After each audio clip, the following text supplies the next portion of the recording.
In this video, I'm going to be going over the Service Envoy payroll report and how we've built this to try to help you keep track of your technicians' hours, integrate metric incentive pay if you want to, and easily compare the hours that they spend on service calls to their reported payroll hours. At the top of the report here, you'll have your different employees, and this will show the difference between their payroll hours, what they've reported for normal clock in and clock out, versus their billable trip hours. As a rule, you're always going to have more payroll hours than you are trip hours because there's always those drive times between tickets, and you may have your employees doing things that aren't billable, helping out in the office, going to pick up parts. I'm going to be implementing a percentage calculation here as well.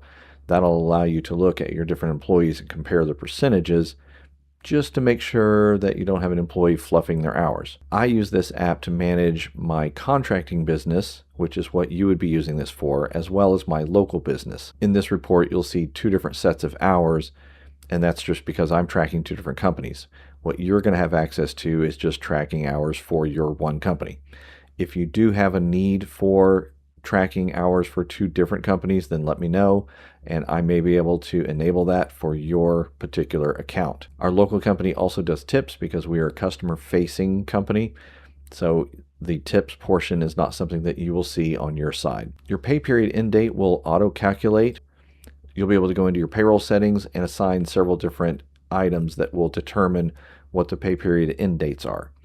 You'll be able to select whether you pay once a week, once every 2 weeks, once a month, whatever that variable is. You'll be able to set that, and you'll be able to set a benchmark date. The benchmark date is where you'll pick a particular date that was a payroll end date, and then based on whether it's a 1 week or a 2 week pay period or a 1 month pay period, then the system will automatically calculate pay period end dates based on those settings.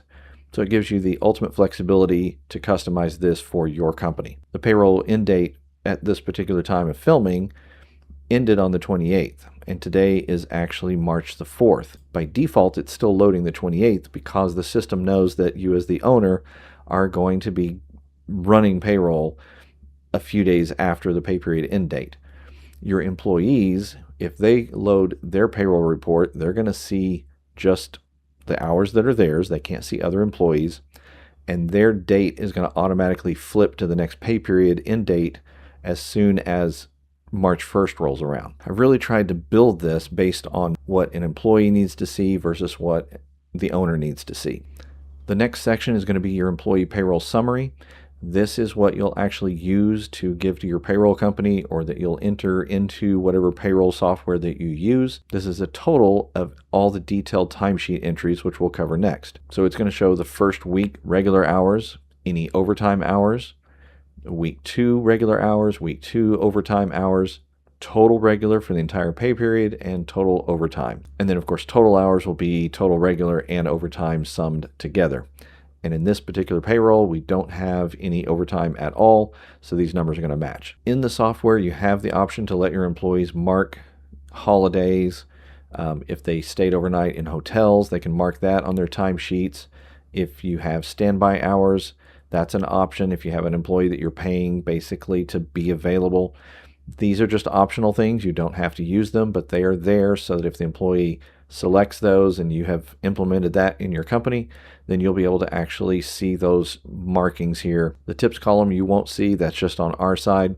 And then the incentive pay is based on the metrics from the trip logs. If you don't know how the ticketing and trip log system works, there's another video that talks about that. Just briefly, we give incentive pay if the employees do certain things that are really important for you as an owner or whoever your admin is to try to get tickets closed out and billed quickly. Things like checking in on time, checking out on time, checking into your database so that you have the data available to you, uploading their deliverables, not having warranty or complaints for those tickets. All of those play into the incentive pays. These are low here because these are people that don't actually do on-site tickets. The system is set up to offer a maximum of $5 of incentive pay per hour. The way we do it is If the employee is hired on at $25 an hour, then their base pay is 20 and they can earn up to 25 based on their incentive pay. So one pay period, they might get $22 an hour because they didn't do their job well. The next pay period, they may receive higher incentive pay. In this case, this employee got $5 of incentive pay per hour because they met all the metrics for that entire pay period. Now, the detailed timesheet entry section, all the employees, when they log into the system, they're going to have a check-in and a check-out box on their dashboard, or it can, of course, be accessed from here. You can go to timesheets, and there's an option to enter a new timesheet. The biggest thing that has helped me is to integrate the trip logs into the timesheet so that I can do a side-by-side comparison. This helps me not have to go bounce over to the calendar every single timesheet entry to verify, okay, these hours are valid. For example, if we look at this employee, his clock in time on the 16th was 8:24 and he clocked out at 12:55. So if I look at his ticket trip logs for that same date, I can see that he clocked in to this ticket at 9 and he clocked out of the ticket at 10:30, and then he clocked into the next ticket at 12:08 and out at 12:30. So his clock in time was 8:24, which as soon as he gets to the shop and picks up the work van, then he's on the clock. So that's 30 minutes of drive time, loading up tools that we keep inside the building for safety. That looks very well matched. So he clocked out of this one at 10:30. He didn't clock into this one until 12:08. So that's an hour and a half. Did he take a lunch and not clock out? This is where I would go look at the calendar and try to see, was there a long drive time between these tickets? You know, maybe this one was in one particular city and this one was in another city. If not, then I need to talk to the employee about making sure he's clocking out for lunch. Then he clocked out of this job at 12:30 and he clocked out of the timesheet at 12:55. So that time is right on the money. So this is a way for me just to double check that everybody's reporting their hours correctly. Here's another date with 2 trips. So he clocked in at 7:38 on the timesheet. He arrived at 8 o'clock, so that looks pretty on the money. He clocked out of this job at 3:30 into this one at 3:42, so almost no gap between. Then he clocked out of this one at 5:45 and out of the time clock at 6:30. So that's just something I would want to eyeball to make sure that the drive time matches up, that there wasn't anything going on. So that's the power of using the entire system, having the tickets in the system, having your techs clock in and out of the timesheet, having your techs use the trip logs to clock in and clock out of the actual trip logs gives you a place to compare both so that you know, are they reporting their hours correctly? Everything's broken down by employee, so you have different sections, and it colors each employee separately so that you can kind of distinguish between the different employees. We've got alternating colors to keep the dates clear, and you'll see here where the coloring actually keeps the same color for the same date. That lets you know, okay, these hours are all for the same date, so you want to make sure there's no overlaps. And the system should prevent overlaps.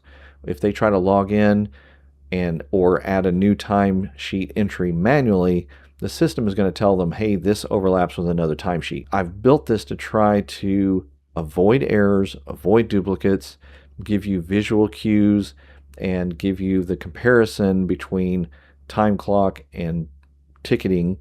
That way it makes it easy for you to track your employees and ensure that you're paying them properly.